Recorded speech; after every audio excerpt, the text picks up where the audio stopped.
যারা garments worker তারা সাধারণত খুব কম টাকায় পুষ্টি কিভাবে নিতে হয় তারা সেটা জানতে চায়। আমরা কিন্তু শুধু পুষ্টিকর খাবার মানে অনেক দামি খাবার মনে করি, এটা কিন্তু সঠিক নয়। পুষ্টিকর খাবার কিন্তু কম দামেও পাওয়া যেতে পারে। সেক্ষেত্রে আমাদের জাস্ট পুষ্টির নলেজটা প্রয়োজন, পুষ্টি জ্ঞান প্রয়োজন।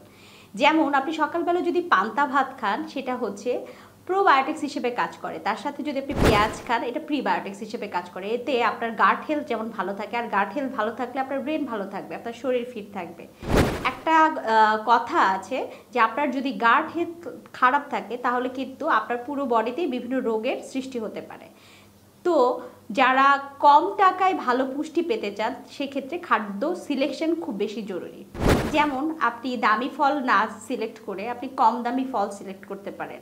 আপনি আপেলের জায়গায় বড়ই সিলেক্ট করেন, আপনি একটি দামি নাশপাতি বা মালটার জায়গায় আপনি দেশীয় যে কোনো ফল যেমন আমড়া চয়েস করতে পারেন।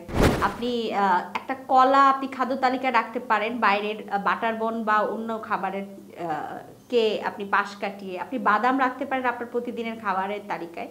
যদি এইভাবে করে আপনি আপনার খাবারের তালিকাটা সিলেক্ট করেন তাহলে কিন্তু আপনি সুষম খাদ্য খুব কম টাকায় আপনি পেতে পারেন এবং আপনি সুস্থ থাকতে পারেন। সুতরাং অবশ্যই এই ব্যাপারে আপনার জ্ঞান থাকাটা জরুরি। পুষ্টিকর খাবার খান এবং নিজে সমৃদ্ধ থাকেন এবং জাতিকে সমৃদ্ধ করুন। ধন্যবাদ।